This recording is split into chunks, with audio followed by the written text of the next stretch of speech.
दोस्तों नमस्कार। Online sales group में आपका स्वागत है। तो गाइस ये 30 दिसंबर का आपका करंट अफेयर्स है। तो DNE का हमारा है डेली न्यूज एनालिसिस का पार्ट है। तो ये 30 दिसंबर डेली करंट अफेयर्स आज हम कवर करने जा रहे हैं।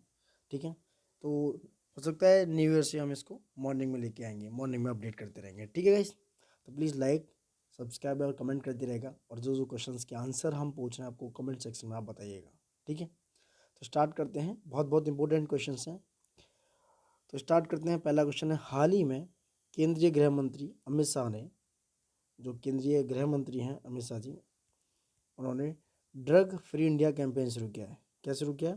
Drug free India campaign. कहाँ से शुरू किया है? क्वेश्चन है कि कहाँ से ड्रग फ्री इंडिया कैंपेन शुरू किया है यार, कहाँ पर चलाया है दोस्तों?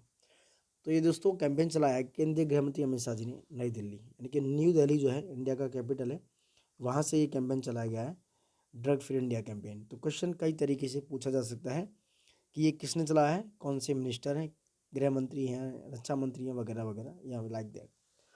तो आप एक्सप्लेनेशन के साथ भी देख सकते हो कि देश में 2018 से 2021 यानी कि इन 3 साल के बीच में लगभग 35 लाख किलोग्राम ड्रग्स को, कितनी बड़ी क्वांटिटी की बात हो रही है, 35 लाख किलोग्राम ड्रग्स को एंटी नारकोटिक अथॉरिटीज़ ने जब्त किया है। किसने दोस्तों? जो ANCB होता है ना, NCB जो है एक डिपार्टमेंट है जो होम मिनिस्ट्री के अंडर में काम करता है, उसने क्या किया है, 35 लाख किलोग्राम ड्रग्स को। देख सकते हैं कितनी बुरी हालत हो रही है हमारे युवाओं की जो ड्रग्स लेते हैं या जिस तरह का नशा करते हैं। तो 35 लाख किलोग्राम ड्रग्स को क्या किया गया है, जब्त किया गया है। वहीं 2011 से 14 के बीच में ये आंकड़ा 16 लाख किलोग्राम ड्रग्स को जब्त करने का था। तो इतनी बड़ी क्वांटिटी में जब ड्रग्स की सप्लाई होगी दोस्तों, तो देखो युवाओं पर, यंगेस्ट पर, जितने भी यंगर लोग हैं उन पर क्या असर पड़ने वाला है। सो प्लीज़ गाइस, इन सब चीज़ों से दूरी बनाइए, और जो आपके आसपास हैं उनको समझाइए और कोशिश कीजिए और उनको रिहेबिलिट करने की कोशिश करवाइए। ये कोई अच्छा कॉज नहीं है, ये हमारी सोसाइटी को सिर्फ बिगाड़ने के सिवाय कुछ नहीं है। क्वेश्चन नंबर 2 है, हाल ही में जारी किया गया अटल इनोवेशन रैंकिंग 2021 में कौन सी शीर्ष पर रहा? सबसे पहले तो ये जानो कि अटल इनोवेशन रैंकिंग 2021 यानी कि अटल इनोवेशन रैंकिंग जारी कौन करता है। तो पहले तो मैं बता देता हूँ कौन शीर्ष पर रहा। तो अटल इनोवेशन रैंकिंग 2021 में शीर्ष पर आया दोस्तों IIT मद्रास।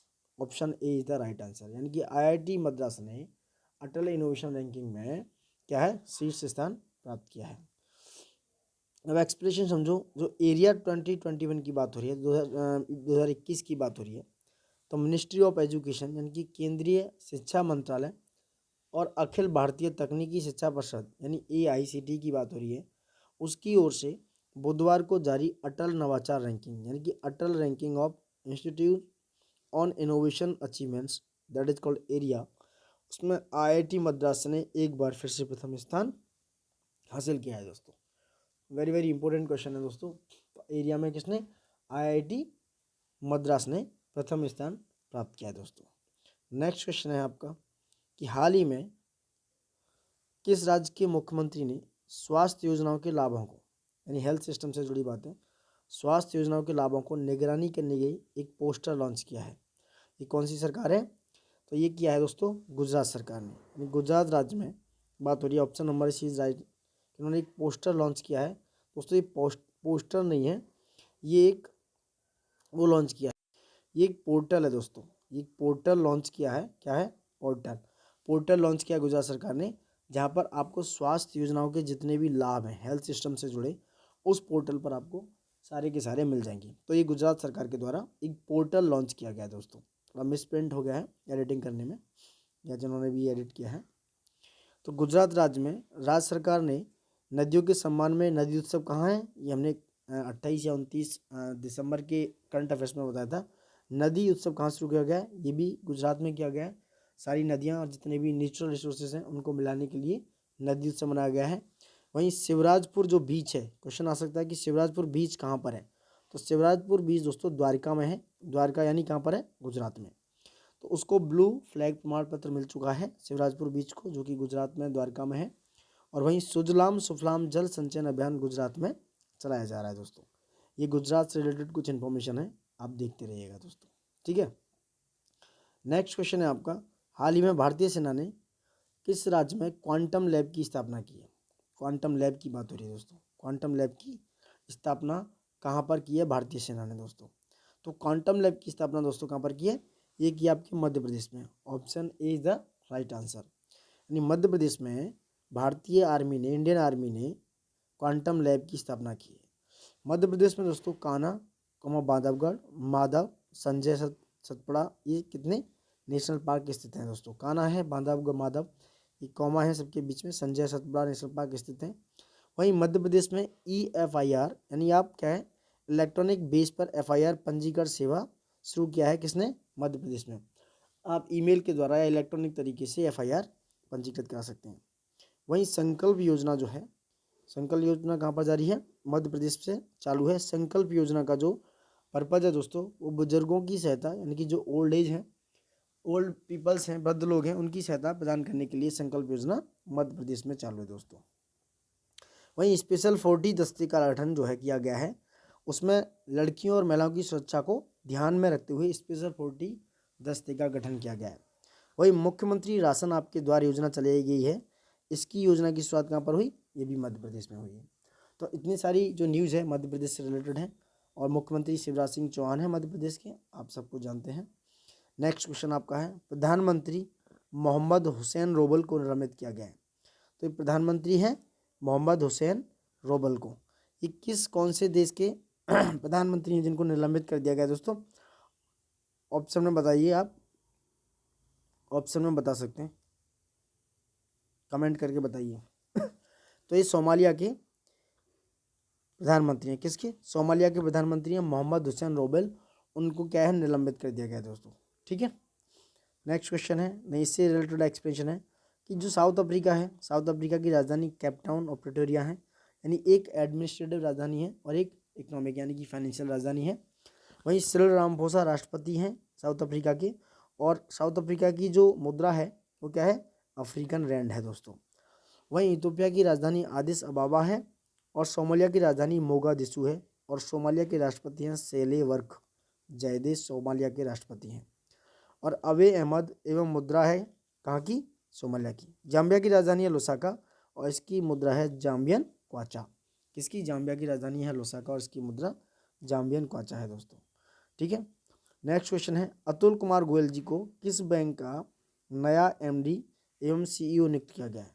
तो किस बैंक का बनाया गया दोस्तों, बताइए कमेंट सेक्शन में बताइए। तो ये PNB बैंक का नया CEO और MD नियुक्त किया गया है अतुल कुमार गोयल को।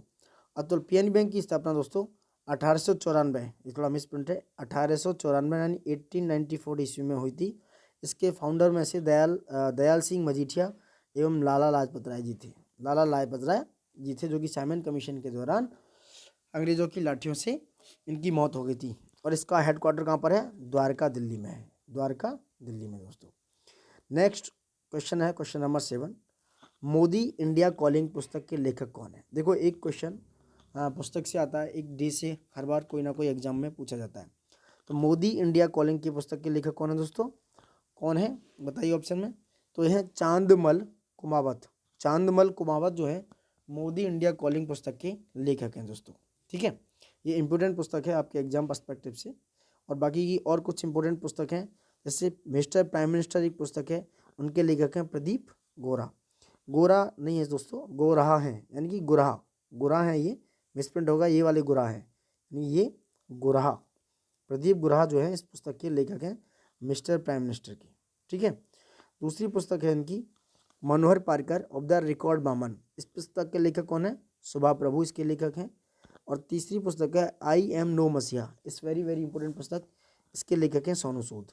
कौन है दोस्तों, सोनू सूद। और भी पुस्तक है जो है 1857 द स्वार्ड, यानी कि तलवार होता है sword, sword of the Mastan है, इसके लेखक है विनीत वाजपेयी दोस्तों। ठीक है, नेक्स्ट क्वेश्चन है क्वेश्चन नंबर 8, हाल ही में सुराई इको टूरिज्म जोन का उद्घाटन किया गया है। सुराई इको टूरिज्म जोन का उद्घाटन कहाँ पर किया गया दोस्तों, ये आपके उत्तराखंड, यानी कि option is see the right answer. Uttarakhand में सुराई इको टूरिज्म जोन का उद्घाटन किया गया है। और कुछ रिलेटेड इससे इन्फॉर्मेशन है, देखिए भारत वाटिका का उद्घाटन उत्तराखंड में हुआ, और पहला लाइकिन पार्क भी कहाँ पर है, उत्तराखंड देहरादून में है दोस्तों। पहला वन चिकित्सा केंद्र भी उत्तराखंड में खोला गया, और उत्तर भारत का सबसे बड़ा पालमेटम हल्द्वानी में है। पालमेटम जो है सबसे ज़्यादा पालमेटम वो कहाँ पर है, हल्द्वानी में। हल्द्वानी कहाँ पर है, उत्तराखंड में। भारत और यूके के बीच जो इस समय अजय वॉरियर अभ्यास जो शुरू हुआ है उसको घोषणा की है कहाँ पर, उत्तराखंड में होगा। अजय वॉरियर का अभ्यास भी जो कहाँ पर होगा, उत्तराखंड में होगा दोस्तों। ठीक है, ये उत्तराखंड से रिलेटेड न्यूज़ थी। क्वेश्चन नंबर 9 है, किस देश में हाल ही में वर्ष 2025 तक सभी परमाणु ऊर्जा संयंत्र उनको बंद करने की घोषणा की है? ये कहाँ पर किया दोस्तों, बेल्जियम में। तो बेल्जियम में सभी परमाणु ऊर्जा संयंत्रों को बंद करने की घोषणा की गई और यह प्रक्रिया 2022 से शुरू हो जाएगी। वहीं आप देख सकते हैं दोस्तों, बेल्जियम की राजधानी ब्रुसेल्स है और इसकी मुद्रा यूरो है और प्रधानमंत्री अलेक्जेंडर डिक्रो हैं। अलेक्जेंडर डिक्रो यहाँ के प्रधानमंत्री हैं दोस्तों। और बेल्जियम की सीमा दोस्तों फ्रांस, लग्जमबर्ग, जर्मनी और नीदरलैंड से मिलती है दोस्तों। फ्रांस किसके और बेल्जियम किसके साथ सीमा बनाता है, फ्रांस के साथ, लग्जमबर्ग के साथ, जर्मनी और नीदरलैंड के साथ। क्वेश्चन नंबर 10, हाल ही में टेस्ट क्रिकेट में सबसे तेज 200 विकेट लेने वाले भारत के तीसरे गेंदबाज कौन बन गए दोस्तों? कौन बन गए दोस्तों? ये बने आपके Mohammed Shami. Option is B is the right answer. Mohammed Shami Bharat के तीसरे ऐसे गेंदबाज बन गए जिन्होंने टेस्ट क्रिकेट में सबसे तेज 200 विकेट लिए हैं। ठीक है दोस्तों, उन्होंने ये उपलब्धि 55वें टेस्ट में हासिल की और उससे पहले सॉरी गाइस, उससे पहले ये कारनामा कपिल देव और जवागल श्रीनाथ दिखा चुके हैं।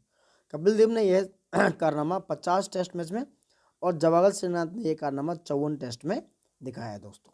ठीक है, क्वेश्चन नंबर 11 है, हाल ही में पर्यावरण, वन और जलवायु परिवर्तन मंत्रालय में सचिव के रूप में किसे नियुक्त किया गया है दोस्तों? किसको नियुक्त किया गया है दोस्तों? यह है Leena Nandan. Option is A right answer. Leena Nandan ji को 31 दिसंबर को हो रहे जो सेवानिवृत्त हैं रामेश्वर प्रसाद गुप्ता का स्थान लेंगी और लीना नंदन कौन हो जाएंगी? पर्यावरण, वन और जलवायु परिवर्तन मंत्रालय में सेक्रेटरी यानी कि सचिव के रूप में कार्यभार संभालेंगे दोस्तों। वहीं बात करें तो रोहित कुमार सिंह को उपभोक्ता मामलों का सचिव और पंकज जैन को पेट्रोलियम और प्राकृतिक गैस मंत्रालय में नए सचिव के रूप में नियुक्त किया गया दोस्तों। ये और नियुक्तियां हुई, आप देख सकते हो एक बार। क्वेश्चन है टोक्यो से, बहुत बार रिपीट होता है, पूछा जाता है। टोक्यो ओलंपिक 2020 का आदर्श वाक्य क्या था दोस्तों? बताइए क्या था आदर्श वाक्य? तो टोक्यो ओलंपिक 2020 का आदर्श वाक्य था यूनाइटेड बाई इमोशन, यानी कि इमोशंस के साथ यूनाइटेड रहना। ये आदर्श वाक्य था टोक्यो ओलंपिक 2020 का। टोक्यो ओलंपिक दोस्तों 2020 जापान यानी कि टोक्यो में आयोजित हुआ और वह 32वां संस्करण था। और इस ओलंपिक में दोस्तों उत्तर कोरिया ने हिस्सा नहीं लिया। किसने? नॉर्थ कोरिया ने हिस्सा नहीं लिया। टोक्यो ओलंपिक 2020 में भारत का जो थीम सॉन्ग था वो था लक्ष्य है मेरे सामने। ये क्या थीम सॉन्ग था भारत का, और इसमें भारत ने कुल कितने मेडल जीते? 7 मेडल जीते। ठीक है दोस्तों, नेक्स्ट क्वेश्चन है आपका क्वेश्चन नंबर 13 कि journalist of the year award 2020 किसे मिला है? किसे मिला है जर्नलिस्ट ऑफ द ईयर? यह Danish Siddiqui. Option is A the right answer. Danish Siddiqui को journalist of the year award 2020 मिला है दोस्तों। ये फोटो पत्रकार थे दानिश सिद्दीकी। इन्होंने मुंबई प्रेस क्लब की तरफ से इन्हें 2020 के लिए, इनके मरने के बाद, इनकी मौत हो गई थी अफगानिस्तान तालिबान युद्ध में, उसके मरने के बाद जर्नलिस्ट ऑफ द ईयर पुरस्कार से सम्मानित किया गया है दानिश सिद्दीकी जी को। ठीक है दोस्तों, दानिश सिद्दीकी की अफगानिस्तान और तालिबान मैंने बताया था। वहीं एक और पुरस्कार है जो काफ़ी इंपॉर्टेंट हो सकता है, अंतर्राष्ट्रीय एनी पुरस्कार जो 2020 है वो हमारे साइंटिस्ट CNR राव को सम्मानित किया गया है अंतर्राष्ट्रीय एनी पुरस्कार से दोस्तों। ठीक है, क्वेश्चन है क्वेश्चन नंबर 14, वायलेट बरुआ किस राज्य की पहली महिला पुलिस महानिरीक्षक यानी IG इंस्पेक्टर जनरल बनी है? महानिरीक्षक इंस्पेक्टर जनरल बनी है, कौन सी है? ये आसाम की महिला है वायलेट बरुआ, आसाम की पुलिस महानिरीक्षक इंस्पेक्टर जनरल बनी है। मतलब पुलिस महानिरीक्षक का मतलब होता है इंस्पेक्टर जनरल IG होता है, बनी है दोस्तों। कहाँ की? आसाम की। इससे रिलेटेड कुछ और क्वेश्चन है। उत्तर प्रदेश के नए DGP मुकुल गोयल बने दोस्तों। वहीं पश्चिमी बंगाल के नए DGP नीरज नयन पांडे बने दोस्तों। ठीक है, कौन बने? नीरज नयन पांडे। कुछ और चर्चित महिलाएं हैं, दिसंबर में बहुत सारा चर्चा हुई है। हरनाज कौर सिंधु जो हैं पंजाब की, चंडीगढ़ की, जिन्होंने 70वीं मिस यूनिवर्स 2021 का खिताब जीता है। वहीं सैंड मैसन जो दोस्तों बारबाडोस की पहली महिला राष्ट्रपति कौन बनी है? सैंड मैसन। वहीं वांग यापिंग जो है अंतरिक्ष में चलने वाली पहली चीनी महिला बनी है, वांग यापिंग। वहीं डॉक्टर अक्षता प्रभु, इन्होंने मिस इंटरनेशनल वर्ल्ड 2021 का खिताब जीतने वाली पहली भारतीय महिला बनी है। कौन? डॉक्टर अक्षता प्रभु दोस्तों। ठीक है, question number 15 last question of the day कि राष्ट्रीय पैरा बैडमिंटन चैंपियनशिप 2021 का आयोजन कहाँ हुआ? ये चौथा संस्करण था राष्ट्रीय पैरा बैडमिंटन चैंपियनशिप का, तो ये जो आयोजन हुआ दोस्तों कहाँ पर हुआ, ये हुआ भुवनेश्वर। कहाँ पर, भुवनेश्वर उड़ीसा में। चौथी राष्ट्रीय पैरा बैडमिंटन चैंपियनशिप 2021 का आयोजन उड़ीसा के भुवनेश्वर में हुआ और यह कौन सा, 4th नंबर का संस्करण था। कौन सा, 4थे नंबर का संस्करण था दोस्तों। तो ठीक है गाइस, ये आज कंप्लीट हो गया। कुछ अभ्यास प्रश्न देख लेते हैं जो एग्जाम पर्सपेक्टिव से पूछे जाते हैं। भारत दोस्तों उत्तरी पूर्वी गोलार्ध में इस तरीके से किसी दिन समझाएंगे। उत्तरी पूर्वी गोलार्ध में पूरी तरीके से क्या है, यहाँ पर स्टूड है और क्षेत्रफल की दृष्टि से विश्व में 7वां स्थान है। इसका कुल क्षेत्रफल 2.4% है और इसका अक्षांशीय विस्तार 8 डिग्री 4 मिनट उत्तरी अक्षांश से 37 डिग्री 6 मिनट के मध्य देशांतर तक रेखाएं जो हैं इसकी निर्धारित हैं। कर्क रेखा भारत के 8 राज्यों से होकर गुजरती है। देखो इस तरीके से मैं एक बार समझा देता हूँ। 8 राज्यों से होकर गुजरती है ऐसे, ये इस तरीके से है। ये इक्वेटर है आपका, ये इक्वेटर है 0 डिग्री, ये 23.5 डिग्री कैंसर है, ये कैप्रिकॉर्न यानी कि मकर रेखा है, ये भी 23.5 डिग्री है। ठीक है, ये इक्वेटर है। तो ये कर्क रेखा जो गुजरती है 23.5 डिग्री नॉर्थ में गुजरती है दोस्तों। 23.5 डिग्री नॉर्थ में होगी, यहाँ से ये 8 राज्यों से होकर गुजरती है।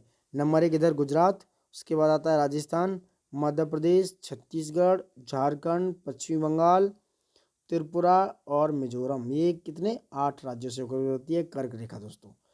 वही 0 डिग्री की बात हो रही है। और इस तरीके से क्या होता है, ये जो है रेखाएं, ये रेखाएं जो कहलाती हैं वो क्या कहलाती हैं, ये आपकी अक्षांश कहलाती हैं। और ये रेखाएं दोस्तों देशांतर कहलाती हैं। इस तरीके से ये क्या कहलाती हैं, नॉर्थ टू साउथ पोल देशांतर और ईस्ट टू वेस्ट कहलाती हैं क्या, अक्षांश रेखाएं। बहुत लंबा विषय है, किसी दिन और बताएंगे डिटेलिंग में। ठीक है, तो आई होप आप समझ रहे हैं गाइस। यहाँ तक कंप्लीट होता है।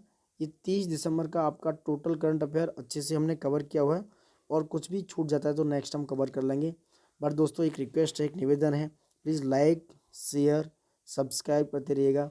आप कमेंट भी करके बता सकते हैं, आप कमेंट भी नहीं करेंगे गाइस तो थोड़ा सा दोस्तों इंगेजमेंट मिलेगा। हम थोड़ा प्रयास करें, आप भी थोड़ा प्रयास करिए, हम अच्छे से अच्छा कंटेंट बनाने की भी कोशिश कर रहे हैं। अगर आपको कुछ और लगता है कि कुछ और एडवांस करना चाहिए, कुछ और बताना चाहिए, तो आप कमेंट सेक्शन में हमें कमेंट करके बता सकते हैं। So thank you for watching it and love you all guys.